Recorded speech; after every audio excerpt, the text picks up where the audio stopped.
Print, email, Facebook, Twitter. More death metal. It's not true that nobody understands the words to the untrained ear. The sounds of death metal music can be a cacophony of heavy guitar, pounding bass and incomprehensible lyrics. But that's not the case for everyone. Professor Bill Thompson, from the Department of Psychology at Macquarie University, has co-authored research published in the Journal of Music Perception which studied how well 64 participants understood words taken from death metal songs. The research found fans got around 2/3 of the words correct and non-fans less than half, based on a multiple-choice selection. Fans can decode the lyrics, kind of in the same way that somebody familiar with a Scottish accent could understand a very strong Scottish accent when the rest of us can't. Professor Thompson said, "It's a death metal thing. You wouldn't understand death metal music involves lyrics that are extremely hard to understand." He added, "They're transposed down to a low-pitch register not used in speech, so people have to really listen carefully to be able to understand any of the lyrics."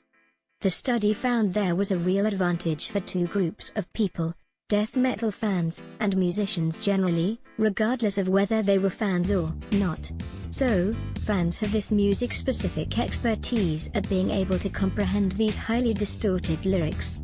Being a fan is in a sense like having a version of expertise.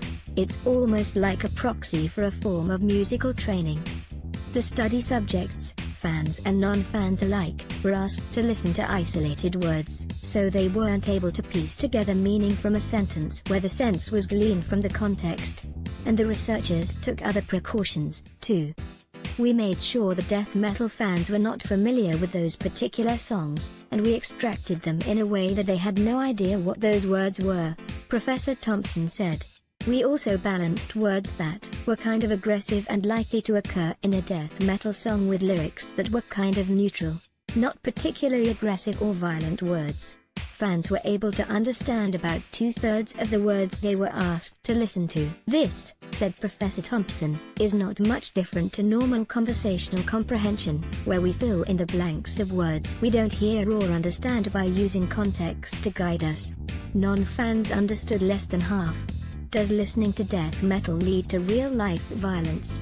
The growling and screaming sounds of death metal vocalization are usually associated with aggression and fear. Professor Thompson and his team have been looking into whether fans are normalizing violence by listening to violent lyrics sung in the distinctive death metal style. He said fans viewed death metal as an artwork, and not as a real-life form of aggression.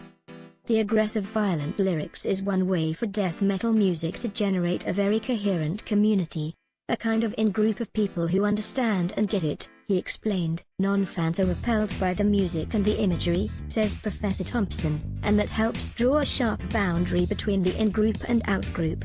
That's quite intentional in death metal. The social identity is really important, he said. According to the research, it is still an open question whether the violent words and messages in death metal music cause aggressive thoughts and behavior.